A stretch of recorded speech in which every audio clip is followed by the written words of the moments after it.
मोदी ना तो एक चाय वाला है, मेरे पिता ने पूरी जिंदगी चाय दी, पूरी जिंदगी। इसीलिए कहा जाए तो चाय बेचने वाले का बेटा कहना चाहिए, चाय बेचने वाला नहीं कहना। ना गरीब है, पीएम भी नहीं था, सीएम भी नहीं था, नेता भी नहीं था। जब मैं किसी पद पर नहीं था, उससे पहले भी मैं अमेरिका के करीब 29 स्टेट्स में दौरा कर चुका था। ना सन्यासी है, कई निजी मामले हैं जो मैं बोलता नहीं हूँ, परंतु बहुत दुख किया कई महिलाओं का। मोदी ने जो व्यवहार किया, एक तो वाकई अमेरिका में चिपका ही है। अच्छा, हाँ, मानसी सोनी उसका नाम है। ना कट्टर हिंदू है, We don't believe that। हम मानने को तैयार नहीं, हिंदू रिलीजन है, मानने को तैयार नहीं। Hindu is a way of life. पहले शौचालय फिर देवालय तो है इनक्रेडिबल इंडिया। और क्या है? क्या उन पत्थरों में और मूर्तियों में इनक्रेडिबल इंडिया है क्या? तो फिर मोदी है कौन? और कैसे 6 साल का बच्चा जो कांग्रेस के लिए काम करता था आज बीजेपी से देश का प्रधानमंत्री बन बैठा है। उस पड़ोस के घरों में बर्तन साफ करना, पानी भरना, मजदूरी करना। 40 साल मैंने भिक्षा मांग करके खाया है। मैं 35 साल तक भिक्षा मांग करके खाया हूँ। ऐसे स्कूल जाता है, जूते वूते नहीं है। अब हमने तो जिंदगी में कभी जूते पहने ही नहीं थे। अगर मोदी गरीब नहीं थे तो उन्हें गरीब क्यों बताया गया? अडानी को कैसे 85% तक का मुनाफा हुआ? कैसे पैसा देकर उन्होंने हिंदूवादी छवि से पीछा छुटाया? और आखिर माधुरी के साथ मोदी की सीडी का सच क्या है? सीएम को ऐसा डाउट पड़ गया कि ये इसके पास मेरे ज़्यादा जानकारी है। एक बार जब ये महिला मुझे भावनगर में मिलने आई थी। जानने के लिए वीडियो को एंड तक जरूर देखना। साल था 1950, दिन था रविवार और तारीख थी 17 सितंबर, जब गुजरात के वडनगर में दामोदर दास मूलचंद मोदी और हीराबेन के घर जन्म होता है उनके तीसरे बेटे का, जिसका नाम रखा जाता है Narendra Modi.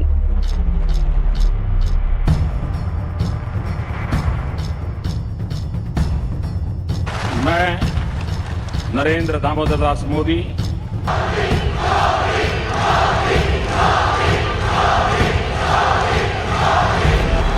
Prime Minister Modi is the boss। उन दिनों गांवों में मिट्टी और ईंट के घर ही पाए जाते थे, जिनमें से एक घर मोदी का भी था। 560 फीट के मिट्टी और ईंट से बने इस घर में 3 कमरे थे, लेकिन बाद में छोटे भाई बहन के आने पे दूसरी मंजिल पर भी घर बना लिया गया था। फिलहाल ये घर बिक चुका है। उनके किसी एक भाई ने बाद में एक पॉइंट पे आके इसको बेच दिया था। आप अंदाजा लगा सकते हैं कि 1950 में अगर किसी आदमी के पास 560 फीट का खुद का घर था तो क्या वो गरीब था? हाँ, उस टाइम पर बिजली, गैस जैसी सुविधाएं उन्हें नहीं मिली होगी, पर वो तो किसी को भी नहीं मिली होंगी। तो क्या वो सब गरीब थे? 1956 में जब मोदी सिर्फ 6 साल के थे, तब वो अपने पापा का हाथ बटाने के लिए उनकी चाय की दुकान पर जाया करते थे। और शायद इसीलिए उनके भाई अक्सर ये कहते दिखते हैं कि मेरे भाई को चाय वाला मत कहिए, बल्कि चाय वाले का बेटा कहिए। पापा की चाय की दुकान के पास एक कांग्रेस नेता रसिक भाई दवे का ऑफिस भी था, जहां अक्सर मोदी चाय देने जाते थे। क्योंकि वो एक नेता का ऑफिस था, तो जाहिर सी बात है कि वहां पे पॉलिटिकल हलचल बनी रहती थी। और वहीं से मोदी का इंटरेस्ट पॉलिटिक्स में गया और देखते ही देखते सिर्फ 6 साल की उम्र में ही वो एक बड़े आंदोलन का जाने अनजाने में हिस्सा बन बैठे। 1956 से 60 तक महा गुजरात आंदोलन चला था, जिसको लीड कर रहे थे इंदुलाल याग्निक, जो बेसिकली चाहते थे कि गुजरात को बॉम्बे के साथ ना जोड़कर एक सेपरेट स्टेट बना दिया जाए। और क्योंकि रसिक भाई उस टाइम पर कांग्रेस से सहमति नहीं रखते थे, उन्होंने भी इंदुलाल याग्निक के चलाए गए इस आंदोलन में हिस्सा लिया, जिसकी वजह से उनके ऑफिस पर पॉलिटिकल गतिविधियां बढ़ गई। उस टाइम पर मोदी को ज्यादा समझ तो नहीं थी, लेकिन मोटा माटी उन्हें नारे लगाना आ गया था। और कुछ पेजेस जिन पर महा गुजरात आंदोलन के नारे लिखे होते थे, वो मोदी को मिलते थे बांटने के लिए, क्योंकि रसिक भाई को पता था कि दूसरे बच्चे जहां उन बैचेस से खेलते थे, मोदी उनका सही डिस्ट्रीब्यूशन करते थे। 1963 में जब मोदी सिर्फ 13 साल के थे, तब उनकी सगाई कर दी जाती है जशोदाबेन से। और 1968 में जब वो 18 साल के होते हैं और जशोदाबेन 17 साल की, तब उनकी शादी हो जाती है। लेकिन शादी के बाद वो सिर्फ 3 महीने ही रहते हैं अपनी पत्नी के साथ। और इसके बाद मोदी कभी 15 महीने में एक बार तो कभी 6 महीने में एक बार अपने घर आया जाया करते थे। और उसी टाइम में उन्होंने रियलाइज किया कि वो कोई रेगुलर या आम जिंदगी के लिए नहीं बने। बेसिकली 10th के बाद, क्योंकि वडनगर में हाई स्कूल एजुकेशन नहीं थी, 11th और 12th के लिए उन्होंने वडनगर और मेसाणा के बीच विसनगर के एक हाई स्कूल में एडमिशन लिया था। और इसी दौरान लेट 60s में सूरत में आए फ्लड्स यानी कि बाढ़ पीड़ितों के लिए उन्होंने फंड्स तक भी इकट्ठा किए थे। 1971 से 1980 तक उन्होंने आरएसएस में प्रचारक के तौर पर काम किया। 1980 में जब बीजेपी बनी तो संघ ने उन्हें बीजेपी में जमीनी स्तर पर काम करने और पार्टी की जड़ें मजबूत करने के लिए चुना गया। लेकिन 1992 ये वो साल था जब मोदी की इतने सालों की मेहनत पर पानी फिर गया था, क्योंकि 1992 में उन्होंने एकता यात्रा आयोजित की थी जो कि बुरी तरह फेल हो गई थी, जिसके बाद 42 साल की उम्र में मोदी को गुजरात से बीजेपी के अध्यक्ष शंकर सिंह वाघेला ने मोदी को अपनी टीम में शामिल ना करने का फैसला किया और अब पहली बार मोदी के हाथ से पावर फिसल रही थी। पर कहते हैं ना, आपदा ही अवसर है। 2001 में गुजरात के भुज में भूकंप आ जाता है। इस वक्त बीजेपी की सरकार थी, केशुभाई पटेल गुजरात के मुख्यमंत्री थे। इस भूकंप में हजारों की तादाद में लोगों की जाने गई थी, पर सरकार उन तक मदद नहीं पहुंचा पाई। जनता नाराज और हताश थी। लेकिन इससे पहले जनता बीजेपी पर सवाल उठाती, बीजेपी ने मास्टर स्ट्रोक खेलकर हेल्थ इश्यूज यानी खराब स्वास्थ्य का हवाला देते हुए केशुभाई पटेल को हटाकर नरेंद्र मोदी को गुजरात का नया मुख्यमंत्री बना दिया। पर जिस इंसान ने इतने साल आरएसएस को दिए हो, क्या वो सिर्फ एक मुख्यमंत्री के पद से खुश होता? इसका जवाब मिलता है 27 फरवरी 2002 में हुए गोधरा कांड से, जब साबरमती एक्सप्रेस के S6 कोच में सुबह 8 बजे आग लगने से 59 लोगों की मौत हो जाती है। आरोप लगते हैं कि ये आग लोकल मुस्लिम्स ने लगाई थी। उसी शाम विश्व हिंदू परिषद और बजरंग दल गुजरात बंद का ऐलान करती है। लेकिन ट्रेन की इन्वेस्टिगेशन की जगह विक्टिम्स की बॉडी को ना सिर्फ अहमदाबाद लाया जाता है, बल्कि सड़कों पर रैली निकालकर घुमाया जाता है। यहाँ तक कि वो रैली नेशनल टेलीविजन पर दिखाई जाती है। हालात बेकाबू हुए। आईपीएस संजीव भट्ट ने सीएम को अलर्ट करते हुए बताया कि इसे रोका नहीं गया तो दंगे बढ़ जाएंगे। लेकिन संजीव दत्त के एफिडेविट के अकॉर्डिंग सीएम ने कहा था कि हिंदुओं को अपना गुस्सा निकालने दो। आबू बजरानी स्टिंग ऑपरेशन में ये बताते हैं कि उसने जो किया वो कभी कर ही नहीं पाता अगर मोदी भाई साथ नहीं होते तो। कुछ भी हो, लेडीज हो, बच्ची हो, कुछ भी हो, काटने से कुछ, मारो काटो चलाना। एक वो प्रेग्नेंट थी, उसको हमने चीर दिया। आप बताइए ना, छुड़ाया किसने? बताइए तो कैसे छुड़ाया? हमको तो जेल से नरेंद्र भाई ने छुड़ाया। उन्होंने जज बदले और जज बदल के फिर नरेंद्र भाई ने सेटिंग की और नरेंद्र भाई ने हमको छुड़ाया। क्योंकि पुलिस इतनी ज्यादा थी कि नरोड़ा में उसे घुसने नहीं देती। ना तो उसे रोका गया, ना ही तलवार थामी उस भीड़ को जिन्होंने रेप किए हैं, लोगों को जिंदा तक जला दिया। और यहीं से नरेंद्र मोदी की हिंदूवादी छवि बनती है, जिसका फायदा उन्हें 2014 के लोकसभा इलेक्शंस में मिलता है। अमित शाह खुद एक रैली में कहते हैं कि 2002 में मोदी ने कुछ लोगों को सबक सिखा दिया था। एक बार नरेंद्र भाई वच्चे डपलू करवानो ट्राई करो, एवो पाठ भणायो કે 2002 પછી 22 તે હજી કોઈ ડોકું ઊંચું નથી કરતું। રમખાણો કરાવવા વાળા ગુજરાતની બહાર જતા રહ્યા। ભારતીય जनता પાર્ટીએ ગુજરાતમાં શાંતિ સ્થાપી, कर्फ्यू ने करवाया और उन्होंने तो मुझे यहाँ तक कहा था कि ये जो ट्रेन में S6 साबरमती में जो बोगी जली थी वो भी प्लानिंग के साथ जलवाई गई थी ताकि वो हिंदू हृदय सम्राट बन सके। उस जमाने में हिंदू हृदय सम्राट हुआ करते थे प्रवीण तोगड़िया। लेकिन फिलहाल इसके फायदे से ज्यादा नुकसान ज्यादा नजर आ रहे थे। गोधरा कांड के बाद एक तरफ प्रधानमंत्री अटल बिहारी वाजपेयी उनसे नाखुश थे और दूसरी तरफ अमेरिका और यूरोपियन कंट्रीज ने उन पर वीजा बैन लगा दिया था। इससे मोदी को एक चीज तो समझ आ गई थी कि सिर्फ हिंदूवादी छवि से काम नहीं चलने वाला। उनको अब अपनी इमेज पर काम करना पड़ेगा ताकि गोधरा कांड से जो डैमेज हुआ है उसको कंट्रोल किया जाए। इसके लिए वो क्या करते हैं कि 2003 में उन्होंने वाइब्रेंट गुजरात समिट ऑर्गेनाइज किया। इसमें इंटरनेशनल इन्वेस्टर्स के साथ साथ मुकेश अंबानी, गौतम अडानी भी इनवाइट किए गए थे गुजरात में इन्वेस्ट करने के लिए, जॉब्स क्रिएट करने के लिए, जिसके जरिए वो अपनी इमेज व्हाइट वॉश कर सके। राउटर्स की रिपोर्ट के अकॉर्डिंग समिट में बिजनेसमैन को इन्वॉल्व करके इंटरनेशनल लेवल पर ये मैसेज दिया गया कि मोदी डेवलपमेंट ओरिएंटेड है। और उसके बाद मोदी के भाषण भी बदल गए।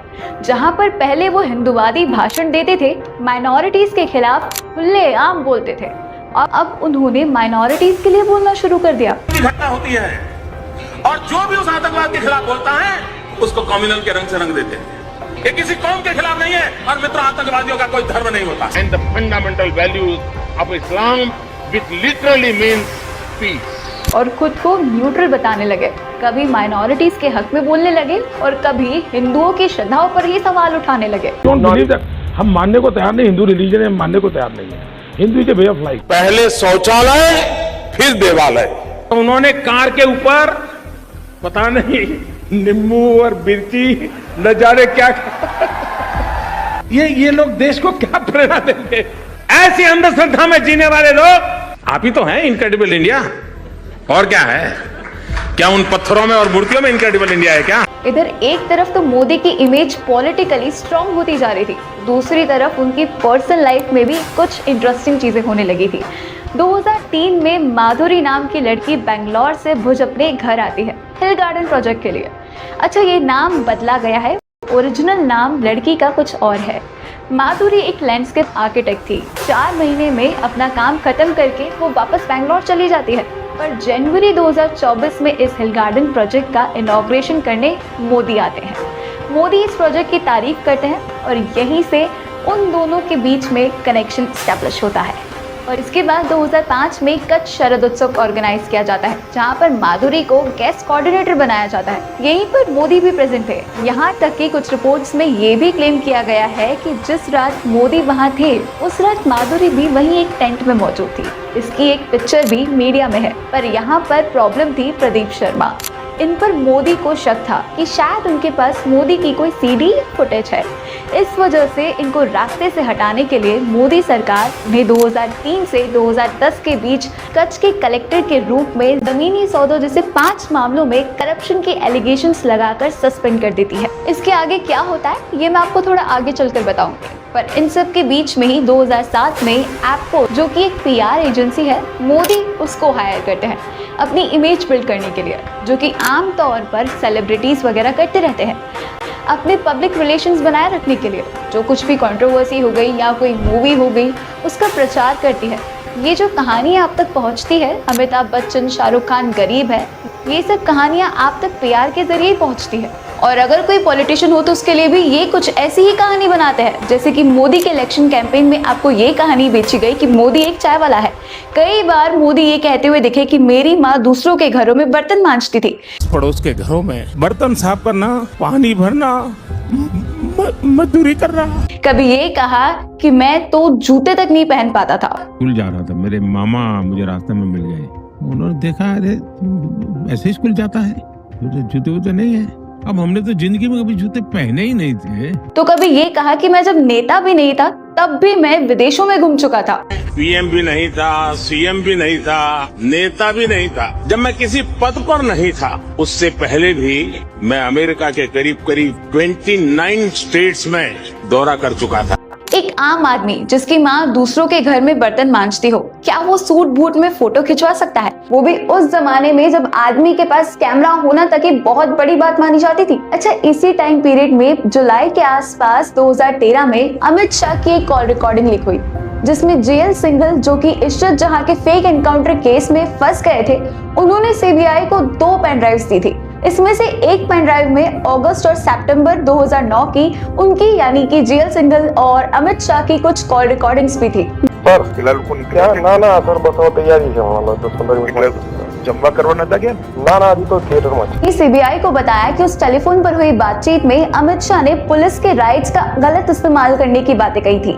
एक साइड पर तो ये सब कुछ चल रहा था, वहीं बिहाइंड द सीन्स और दूसरी तरफ आम आदमी को चाय वाले की एक कहानी बेची गई और इसी कहानी ने उन्हें लोगों से इमोशनली जोड़ दिया, जिसकी वजह से मोदी ने BJP को मजबूर कर दिया और आखिरकार उन्हें 2014 का प्राइम मिनिस्टर कैंडिडेट बना ही दिया गया। नरेंद्र मोदी को आगामी लोकसभा चुनाव के लिए प्राइम मिनिस्ट्रियल कैंडिडेट के रूप में प्रोजेक्ट किया जाए। अब इस फैसले से LK आडवाणी जैसे कई नेता खुश तो नहीं थे, लेकिन मोदी के सर पर RSS का हाथ था। जैसे ही मोदी को PM कैंडिडेट अनाउंस किया गया, गौतम अडानी की कंपनी के वैल्यूएशन 85.35% बढ़कर 95,925 करोड़ पहुंच जाती है। इसके विपरीत सेंसेक्स में सिर्फ 14.76% की बढ़त थी और ठीक 2 महीने बाद 15 नवंबर 2013 को 2 इन्वेस्टिगेशन प्लेटफॉर्म कोबरा पोस्ट और गुलेल.com ने अमित शाह की 267 कॉल रिकॉर्डिंग्स लीक करके एक स्नूपकिट केस यानी कि जासूसी कांड का खुलासा किया, जिसमें 2009 के अगस्त की कुछ कॉल रिकॉर्डिंग्स थी। सर फिलहाल क्या ना सर बताओ, तैयारी है हमारा 10-15 मिनट जब्बा करवाना था क्या? ना अभी तो थिएटर में अमित शाह जो कि उस टाइम पर गुजरात के होम मिनिस्टर थे, वो जीएल सिंघल जो उस टाइम पर एटीएस यानी एंटी टेरर स्क्वाड में एसपी थे, उनसे इलीगली अपने राइट्स का मिसयूज करके प्रदीप शर्मा और माधुरी की जासूसी करने को बोलते हैं। वो कब, कहां, किससे मिलती है, किससे क्या बातचीत करती है, हॉस्पिटल में किसके साथ जा रही है, यहाँ तक कि अपने घर वालों के साथ भी वो क्या कर रही है, वो सब कुछ ट्रेस करके अमित शाह को बताया जा रहा था। यहाँ तक कि अमित शाह ने उन इन्वेस्टिगेटिव ऑफिसर्स को प्रदीप शर्मा को जेल में डालने के लिए भी बोलते हैं। एक साल बाद जब वो जमानत पर बाहर आते हैं तो कई इंटरव्यूज में बताते हैं कि गुजरात सरकार का मेरे ऊपर केस पे केस लगाना प्री प्लान्ड अप्रोच था ताकि मैं जेल से बाहर ही ना आ पाऊँ। एबीपी न्यूज को दिए गए इंटरव्यू में उन्होंने कहा कि ये सब सिर्फ इसलिए किया जा रहा था क्योंकि उन्हें मोदी और माधुरी की नजदीकियों के बारे में पता था। सीएम को ऐसा डाउट पड़ गया कि ये इसके पास मेरे पर ज्यादा जानकारी है। एक बार जब ये महिला मुझे भावनगर में मिलने आई थी, नरेंद्र मोदी ने इनको ये कहा कि आप भावनगर चले जाओ और प्रदीप शर्मा को बोलो तो तुम्हारे लिए कच्छ में जैसा तुमने गार्डन का प्रोजेक्ट किया ऐसा नया प्रोजेक्ट वहां बनाए, तो पोर्ट रिलेटेड प्रोजेक्ट हो या अलंग रिलेटेड हो, तो उसके लिए शी केम। तो उस समय दरम्यान शी वाज शोइंग मी, उनके एसएमएस बता रही थी, देखो नरेंद्र मोदी कैसे लिख रहा है, देखो नरेंद्र मोदी कैसे लिख रहा है। तो वो एसएमएस पढ़ते पढ़ते इनफैक्ट मुझे तो ताज्जुब हुआ कि मुख्यमंत्री के पास ऐसे फालतू एसएमएस करने का भी टाइम। शायद उन्हें ये शक था कि मेरे पास उनकी कोई सीडी या क्लिप है, पर मेरे पास ऐसी कोई सीडी नहीं है। माधुरी उन्हें मोदी और अपनी मुलाकात के बारे में थोड़ा बहुत बताती रहती थी और कहती रहती थी that you are like God for me, क्योंकि प्रदीप ने ही उसे मोदी से मिलवाया था। उसने ये भी बताया कि मोदी ने माधुरी से एक नया सिम कार्ड और मेल बनाने को भी कहा था जिसके जरिए उसकी बात मोदी से होती थी। बाद में बीजेपी ने प्रणव लाल जो कि माधुरी के फादर थे, उनकी तरफ से लेटर्स इशू किए और बोला कि उन्हें कहा था सीएम मोदी से अपनी बेटी की निगरानी करने के लिए, क्योंकि उन्हें शक था कि माधुरी एक मैरिड मैन यानी कि प्रदीप शर्मा के साथ रिलेशनशिप में थी। इससे ये तो क्लियर हो गया था कि सरकारी चीजों का इस्तेमाल किया गया एक कॉमन पर्सन की जासूसी के लिए। अब आगे 2014 के इलेक्शन कैंपेन्स में सोशल मीडिया का यूज किया गया। इमोशनल एंगल देने के साथ डेवलपमेंट, महंगाई पर बातें की गई, कांग्रेस के घोटालों पर निशाना साधा गया। चलो हालात बदले, देश की सरकार बदले, भाजपा को वोट दे, अब की बार मोदी सरकार। अब की बार मोदी सरकार, टेररिज्म, 2 करोड़ नौकरियां, रुपए के गिरते हालात पर बात की गई। कुल मिलाकर खुद को एक ऐसा नेता बताया जो ना तो भ्रष्टाचारी है, हिंदूवादी है लेकिन मुस्लिम विरोधी नहीं, पाकिस्तानी विरोधी है जो पाकिस्तान को मुंह तोड़ जवाब देगा, गरीब चाय वाला है जो देश से गरीबी दूर करेगा। सोशल मीडिया से लेके न्यूज चैनल्स तक बस एक ही चेहरा दिखाया गया और वो था नरेंद्र मोदी का। पर इन सब के लिए बीजेपी के पास पैसा कहां से आया, उन वादों का क्या हुआ, कौन से वादे पूरे हुए, किन योजनाओं पर कितना काम हुआ, अडानी अंबानी को कैसे मुनाफा हुआ, इस पर बात करेंगे अगले वीडियो में। तब तक के लिए हमारे साथ बने रहने के लिए आप हमें लाइक, शेयर और सब्सक्राइब जरूर करिए। जय हिंद।